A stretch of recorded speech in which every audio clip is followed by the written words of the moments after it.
Buenos días, el día de hoy voy a hacer una pequeña entrevista a mi mamá, que es una persona que durante su infancia y su juventud duró mucho tiempo viviendo en el campo, entonces conoce y estuvo más de cerca con todo lo que fue la problemática social de los años 90 en las zonas rurales, por ejemplo. Mi nombre es María Fernanda Prieto.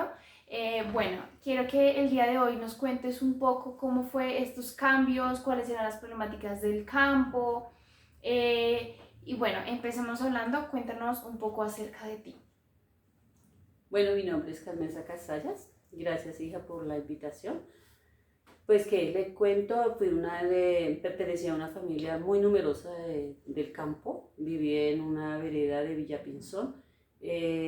Comencé a estudiar, en esa época se comenzaba como a los 7 años, pero no estudié en el campo, o sea, no, mis hermanos sí, pero pues era una educación más formada como en valores, trabajaban la cívica, la religión, era una educación bonita, digámoslo así, lo que yo presencié. Yo ingresé a, a estudios en Villapinzón, en la normal departamental María Auxiliadora, y pues digamos que fue una educación también formada como en valores, en principios, muy memorística, eso sí, con unos métodos bastante psicorrígidos, pero pues bueno, ahí avancé en ello.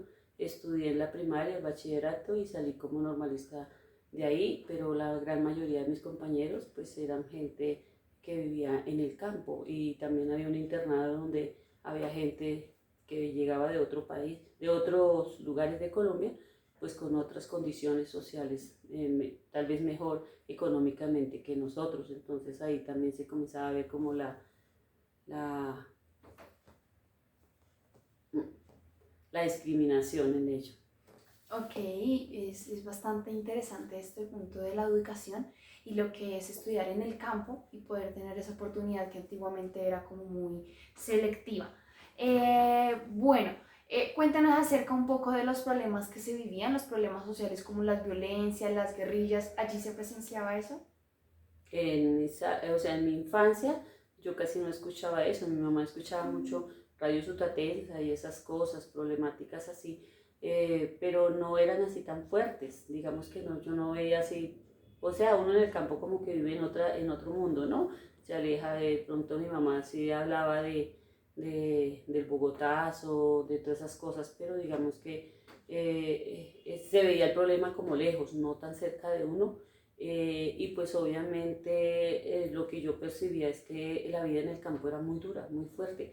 No habían las posibilidades, no había un transporte, no había, el trabajo era muy fuerte porque no había la tecnología que hoy hay. Entonces, y era como la clase menos privilegiada para los créditos, para todo, pues se le reconsideraba mucho, o sea, no se tenía mucho en cuenta al campesino. Ok, sí, el campesino pasó de ser como esa clase baja y en este momento ha podido progresar un poco en esto. Bueno, sé que años después viajaste a Bogotá y actualmente resides en Bogotá y quisiera que nos contaras de manera muy concreta qué fue ese campo, ese cambio del campo a la ciudad. Pues bueno, yo, como le decía, comencé a estudiar en Villapinzón y tenía como esa alternancia, ¿no? El tiempo de vacaciones me iba para el campo, pero el tiempo estaba de escolar, pues yo vivía en el pueblo, porque mi papá adquirió una casa en el pueblo. Pero ya cuando terminamos todos, que éramos 9 hermanos, se pensó en comenzar a continuar la educación, ¿no? Entonces mi papá buscó todos los medios, los recursos, eran gente muy trabajadora, consiguieron una casa acá en Bogotá, en Castilla, y inicialmente mis hermanos les tocó en arriendo, pero después ya nos fuimos viniendo a medida que íbamos saliendo, y entre los hermanos nos ayudábamos muchísimo. Pues sí, llegar acá a la ciudad fue muy fuerte, comenzando por el desconocimiento, por todo. Yo, cuando yo terminé en el 86 y en el 87 ingresé acá, obviamente comencé a trabajar directamente porque yo salí como normalista superior, pero pues sí, muy fuerte, o sea, como que hay menos posibilidad, no había menos posibilidad. ah, Sin embargo, pues era reconocido como que dice, esta mujer viene de provincias, es trabajadora, es responsable, es seria, entonces como que todo el trabajo para uno, ¿no? Okay. Y uno veía también que la gente de la ciudad, pues como el señalamiento de cómo habla, cómo viste, no, tienen otras costumbres muy diferentes, que uno era como inocente a todo lo que se encontraba aquí en la ciudad. Claro, sí, claro, yo creo que eso es uno de los cambios más radicales que puede realizar una persona. Bueno, vamos a encontrar que esta época en la que llegas a Bogotá o a vivir en Bogotá, pues entonces Colombia gira en torno al narcotráfico, a la violencia, problemas políticos grandes. Quisiera que nos contaras un poco cómo percibes tú eso en Colombia y qué aspectos crees que han mejorado o han empeorado desde aquel entonces en que llegas a Colombia en 1987 hasta el día de hoy. Claro, yo llegué aquí cuando ya estaban los grupos armados, los grupos guerrilleros, estaba el narcotráfico en su furor, estaba toda la violencia, o sea, las bombas, las muertes, todo eso. Yo viví lo de Galán, viví lo del espectador, las bombas de acá en el Quirigua, en todo lado, era tan incierto todo, o sea, uno salía con mucho miedo. Yo estudié en la universidad en la noche, y eso era terrible porque yo llegaba a la casa a las 11 de la noche y era esa incertidumbre. Recuerdo mucho que dentro de las prácticas yo las hice como en las periferias de acá de Bogotá, y era pues invasión, eran grupos muy fuertes donde a uno le decían tiene que irse temprano porque acá a las 6 de la tarde ya se comienza la milicia.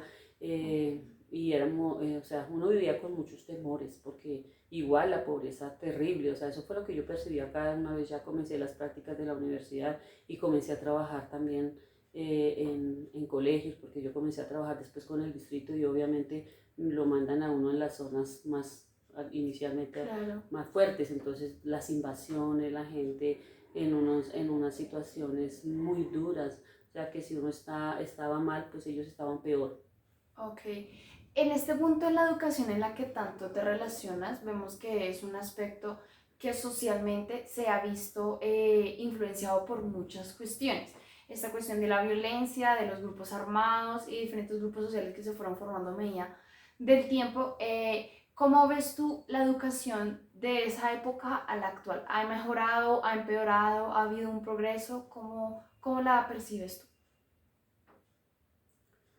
Ha tenido cambios, sí, claro, la tecnología ha hecho que, pues yo que he tenido la experiencia en el distrito, he visto los cambios en todo sentido, he visto avances, pues la tecnología es cómplice de ello. Okay. Entonces, pues ya los niños, por ejemplo, tienen más acceso a la información, porque antes era pues trabajar como con las uñas, ¿no? La información era muy escasa, hoy en día pues los niños son bombardeados desde todo punto de vista, son más despiertos, son más ágiles. En esa época hasta en eso se carecía, o sea, de un libro eran 10 libros para 30 personas, o sea, era muy poquito. Sí, yo trabajé mucho tiempo en Ciudad Bolívar, eran niños que no tenían acceso ni siquiera a un cuaderno, a un libro, les daban muy poco, o sea, no se les daba a las 11 ni los refrigerios, entonces era gente que llegaba en unas condiciones sin desayuno, sin almuerzo, en unas condiciones muy terribles.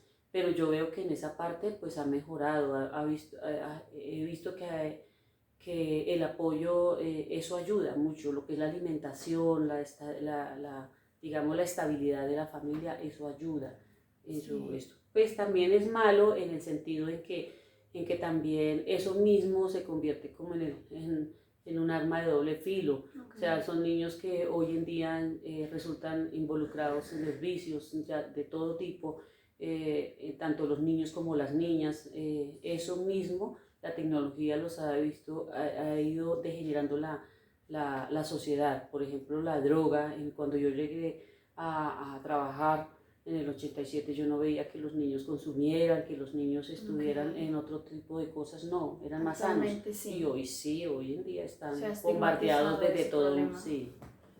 Ok, es bastante curioso, vamos a ver que hay puntos a favor y en contra. Por ejemplo, en los puntos a favor vamos a encontrar los almuerzos comunitarios, los desayunos comunitarios o las loncheras que reciben los estudiantes Los del distrito, refrigerios. los refrigerios, exacto.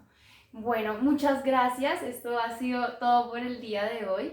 Creo que es una historia que nos inspira mucho y también nos permite reflexionar un poco de la sociedad en que vivimos. Gracias, hija, a ti. Espero que pues esto te dé luces de cómo han cambiado los tiempos y sin embargo las problemáticas siguen latentes, unas más profundas que otras, pero de todas formas los niños y los adolescentes son como las personas más vulnerables en este tipo de problemática social.